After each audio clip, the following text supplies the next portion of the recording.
Welcome to the Better Business Podcast. I'm your host, Austin Zelan. Join me week after week as I interview high-level entrepreneurs on their journey to success, both in business and personal development. Each week presents new stories to learn from and new ideas on how to run a better business. Stay updated with all the guests we'll have by subscribing to this podcast. Welcome to another episode of Better Business with Austin Zelan. I'm super excited to have our guest here, Mr. Chris Robinson, and he's going to share a little bit about his business and the things he's doing in real estate, specifically multifamily real estate. So we're very excited to have him. Chris, thank you so much for joining us today. Let's start out by you telling the audience a little bit about your entrepreneurial journey and how you got to where you're at today. Thanks for having me, by the way. So I started in brokerage of apartment complexes in 2002. After going to college, I went to Santa Barbara. I grew up in San Diego and went right into this kind of hustle mode of how can I make the most amount of money in the shortest amount of time? And it was really it was sales. And it was either, at that time, the mindset was real estate, annuities, stocks, bonds. There was a position at Merrill Lynch that I almost took. And then it was life insurance at this company. And I thought, I don't really want to talk about death and life insurance things. So went into commercial real estate at a big national company, Marcus & Millichap, and they said, we need somebody for multifamily in the South Bay, which is Southern San Diego, kind of close to the border. And I started just basically on the phones, prospecting, calling owners of apartment complexes, really with the intention of building relationships and almost, farming. I love how people talk about farming, planting seeds. And that was in '02. And I kind of stayed with that for several years. I started a company with two of my competitors at the time at this firm in '09 and continued that journey. And there were some real wise people when I was young who, these things are like branded in my head. Get your name on deeds when you're young. So essentially buy real estate. And my dad always taught me that in San Diego specifically, they're not building more land. It's this landlocked, very high quality living environment, San Diego County, America's finest city, we call it. So these were things that created, as I'm doing this brokerage, I would see opportunities that would come up and I would start putting my own saved commissions into these deals. And the one, a really big, I call it like a springboard or trampoline that really helped me grow was seller financing. So I would find owners willing to carry back paper. And I was also a fan of leverage, just really like using other people's money. So to answer your question, continued doing brokerage throughout the next decade.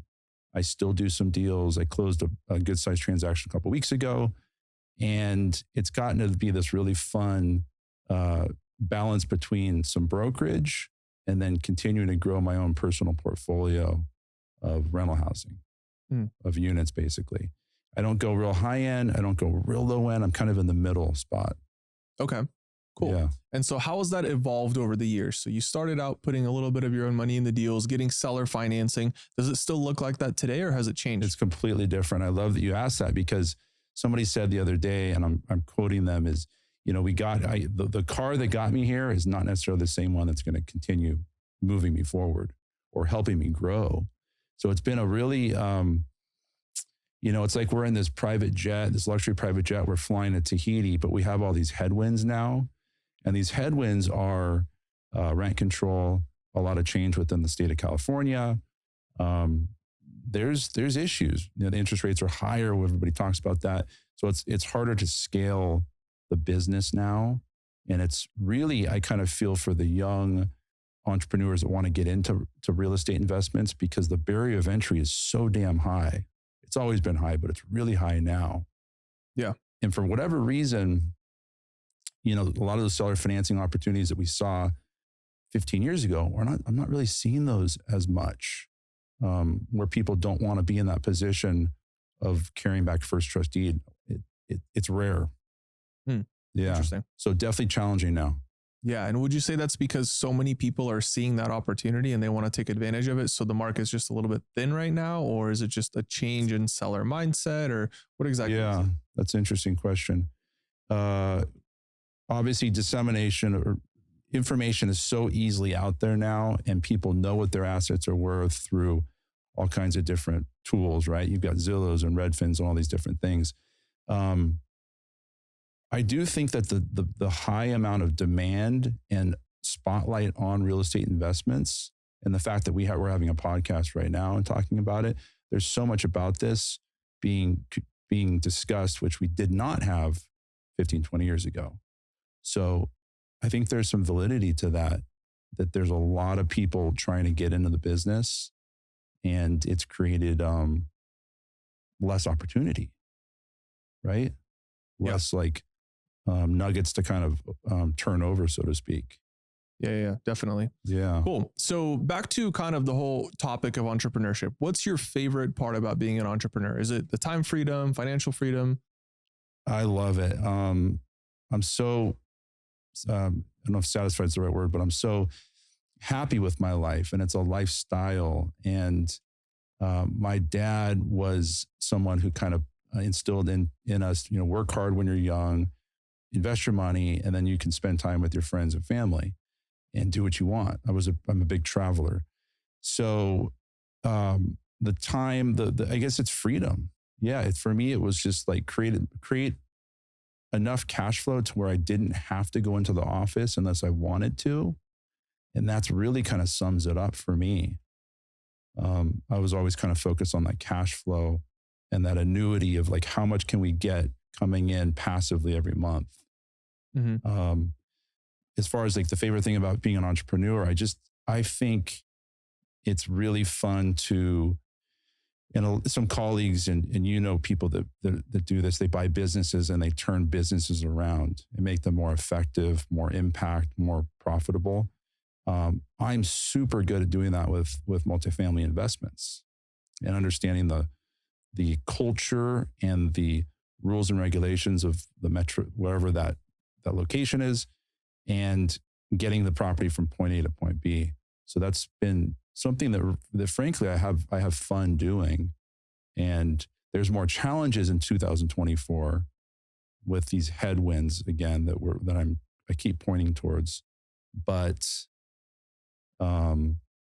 entrepreneurship and being able to travel and work remotely and have this freedom is amazing. Yeah, amazing. So have you continued to develop yourself and learn more after you've seen some level of success? Yeah. Where do you continue your learning? Yeah, so that's a good one. There's a saying that I love. It's you're green and growing or ripe and rotting. And I'm a big proponent. I've talked a lot in the last month about kind of having a beginner's mind. I think it's very, very important to do this, to continue evolving and growing. And I've been guilty of being, I don't know if you want to call it stubborn or a little bit stuck on old patterns and old routines. And I love the Atomic Habits book, and they talk about how habits can be bad if you don't really kind of keep evolving. So for me, it's mindset. It's really not falling into a greedy mindset. I loved your previous podcast about morning ritual and having, for me, it's meditation, positive affirmations. I think there's a lot to be said about habits and patterns in life. And we know these things, but we have to really remember, we have to remind ourselves to think a certain way, do certain things, behave a certain way, et cetera. Because otherwise the subconscious, we can kind of turn into these walking robots, which we all fall victim to at times. But I think a morning ritual and practice is so powerful.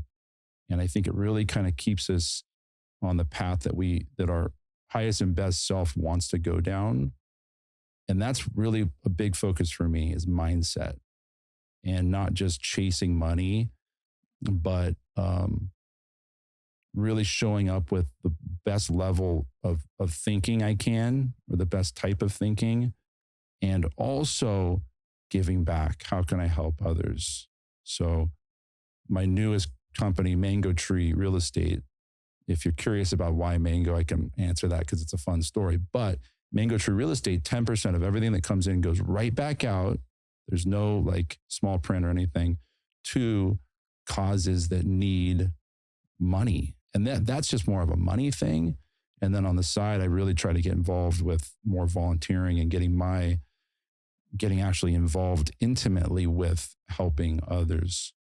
And for me, it's a at-risk youth program called Boys to Men in San Diego that I love, helping how I can, or mentoring kids. Yeah, definitely. So for me, it's kind of holistic. It's not just the business now. It's kind of more I've gone more into this, like really understanding that it's not just money, but I want to have depth and purpose in life. Yeah, definitely. So you mentioned having a morning routine. Can you give us a little bit more insight on what your morning routine looks like and Absolutely. how it's helped you? Yeah. So I'm doing a 90-day no caffeine thing right now because I just feel like I was drinking too much. I was going straight to a iced Americano, black, and it was a little bit jittery.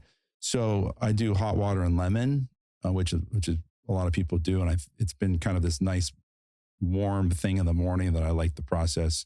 I've got a nice lemon tree in my yard, so that's fun.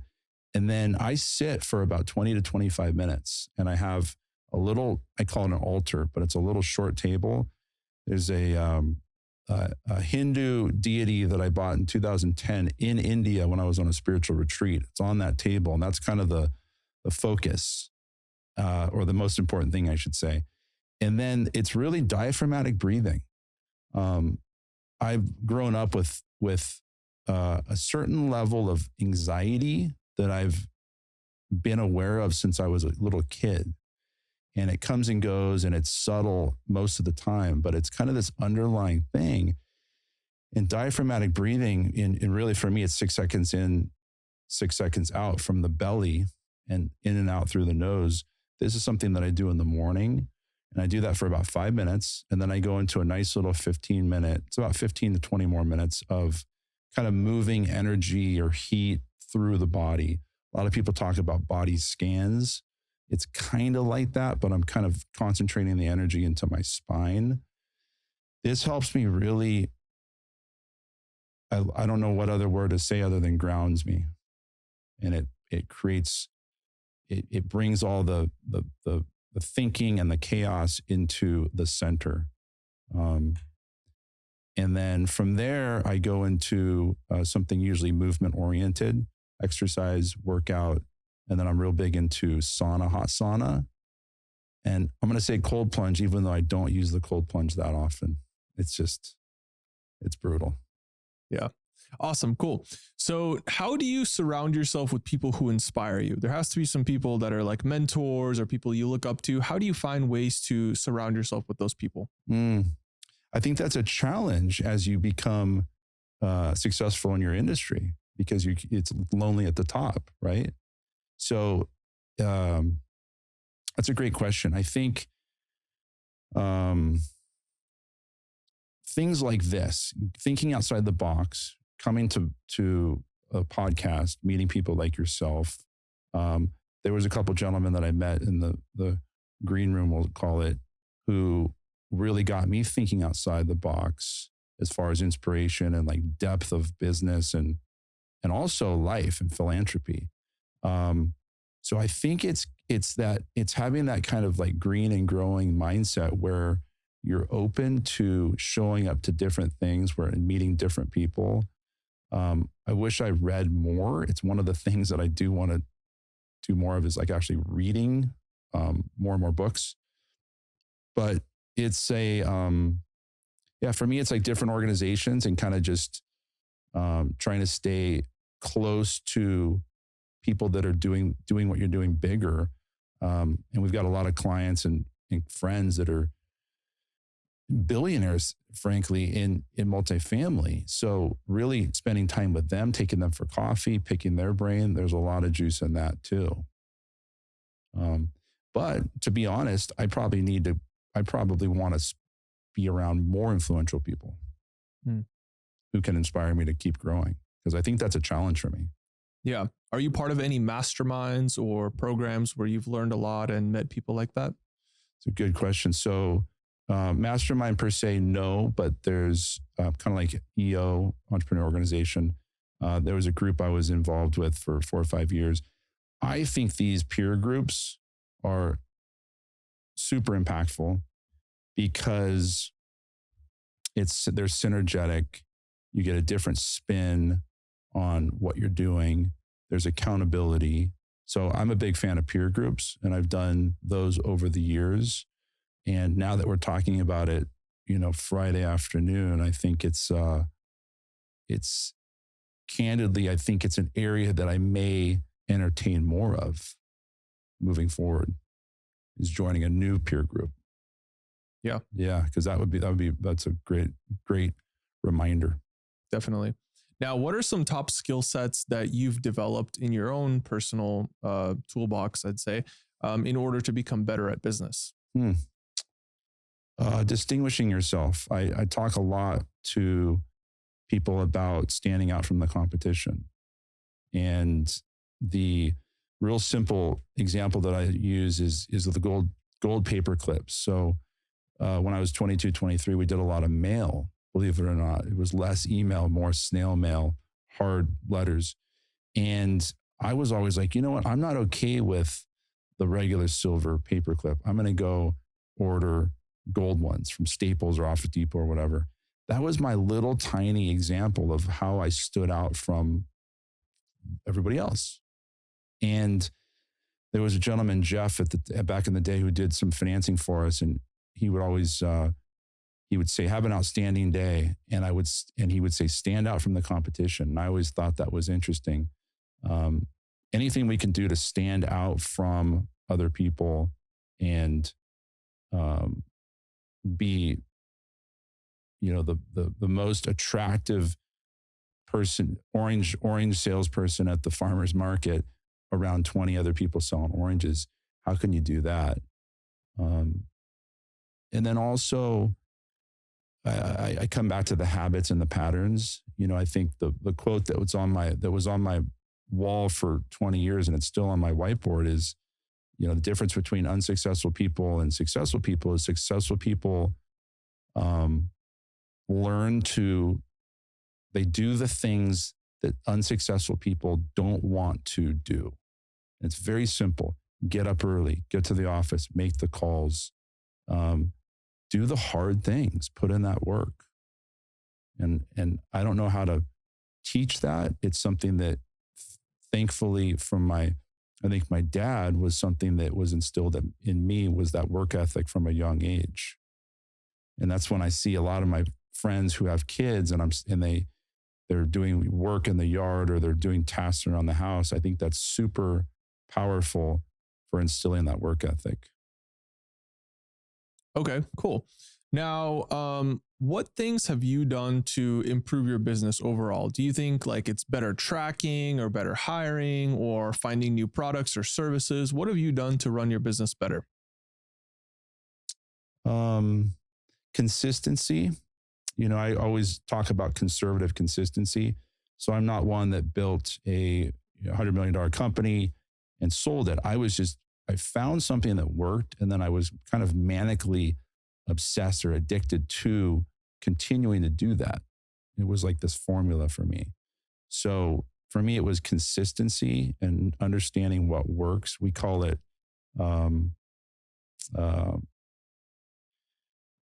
it's like rinse and repeat. We're rinsing and repeating this formula that works. So I'm staying in my lane. The things that have evolved are kind of what the beginner's mind is being open to new software.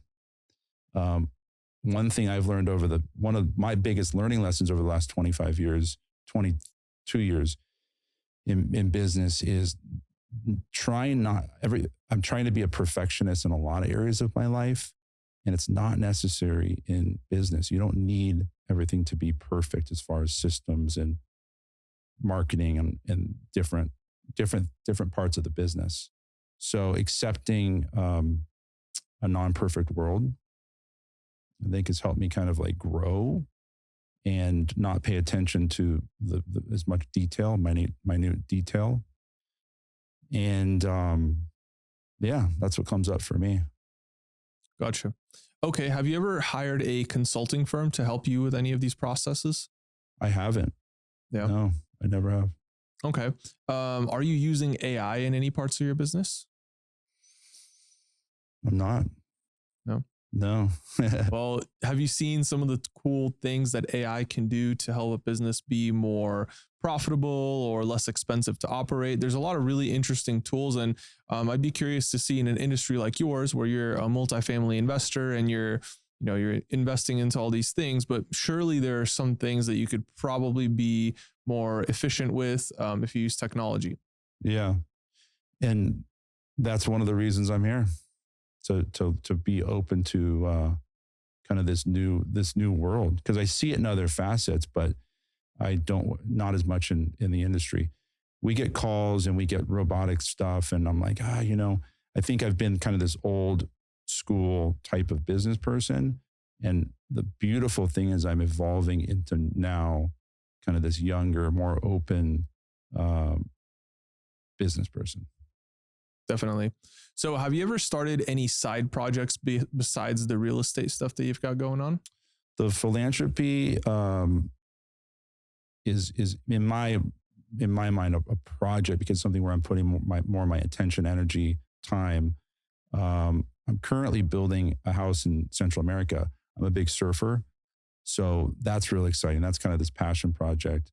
And where I'm feeling that may go is to create almost like a spiritual surf retreat, where I can take people who haven't experienced the jungle and this sense of adventure to go down and to be in an environment where they can surf, be in warm water, eat amazing food. And the country's Nicaragua, actually. So it's just north of Costa Rica, obviously, and it's something that there's a lot of really beautiful life there that people live and just experience. And that's a side project of mine. Other than that, I've got different investments and things, but I've been a real estate guy. Like that's been my thing, real estate. Gotcha. Yeah. Cool. Now, obviously you need to build a team around you to help you grow the company, to help you run the business. What are some best practices that you've found to hire the right team, to hire the right business partners, or I guess find the right business partners, and build that team around yourself? There's a saying, partners are problems, and sometimes in real estate investments, because the lack of liquidity creates somewhat of a marriage, right? When you've got different decision makers. I think having written agreements within partnerships, or having partners, having teammates, things in writing with expectations, and then having something that people sign off on, I've learned to be really powerful, as opposed to just, Austin and I will figure it out, over the course of the relationship. So being precise, having things in writing. Thankfully, I don't have a ton of partners in the apartment complexes that I own. It's limited, and it really is like a marriage. And I think you just need to be super wise on who you bring into the situation. And as far as people on the team, I think paying people on time is really important and not talked about enough. Being consistent with your word and treating people, rewarding people for good work. I think there's too much attention on what's not done and, you need to be better at this. And I struggle with this at times with management. But if you see something that works well and it's helping you profit and grow, really reward people and let them know they're doing a great job. There's a ton of juice in that. But hiring could be it could be a trip. And I think also for me, getting the opinion of others around me in my circle is powerful. Almost like if you're dating someone, it's like, what do you think about this person? If you're asking people that really know you intimately, I think there's some power there. Gotcha. Cool. And so would you say, you mentioned recognition and rewards for the people that are, helping drive revenue or whatever it is for your business. Would you say it's more important to give them some sort of like status or promotion or public recognition? Or would you say it's more financially, they get a bonus or you get some extra commission or whatever it is? I think a balance of those is ideal now that now that this is like, this awareness is here about it. Financial, of course, because there's a sense of people want to feel like they've got some financial freedom. And then by all means, making it, publicly known that somebody's doing a good job and there's some sort of communication around that, whether it's a meeting or an announcement. I'm putting myself in the shoes of a theoretical person. And I think that would make me feel valued and appreciated. And at the end of the day, we're all human beings with hearts, right? So it's like we thrive on that. Yeah, definitely. Yeah. So before we wrap up here, what are some final thoughts that you'd like to share with people as far as running a better business, improving the way they operate their company or their investments? What are some key things that have stood out in your life that they can also apply? Understanding where you want to go. So the roadmap of life, understanding what you're doing today, why you're doing the things you are today. Like, what does that look like for your future? Is that a family? Is that a big house? Is that a 200-foot yacht? What is it that is creating that drive and that fire? And I think understanding where we want to go really is going to make life a lot more fun and enjoyable on the way there. And so having a roadmap rather than just this blind hustle for the next dollar and the next deal. And so having a strong why and a roadmap on how you're going to get there. Yeah, I think there's a lot of juice there. And how do you develop that roadmap to get to your why? I think it's a feeling, and I believe, and it's interesting about that end, because there's really no end goal, but lifestyles change, and that's what's kind of fun. You can change, you can grow your end goal, so to speak. But I think it's a feeling of what you want in your life. Like for me, like I really want a family. That's super important to me. And I don't need the private jet, even though it'd be kind of nice. But it's like, I've built this vision of what my life, what I want it to be and where I want to live and vacation and how I want to travel. And that's created this, really kind of these goals on how do I get there? I need to get to this net worth and create this amount of passive income per month. So yeah, the roadmap, and you can change it. That's the beautiful thing about it.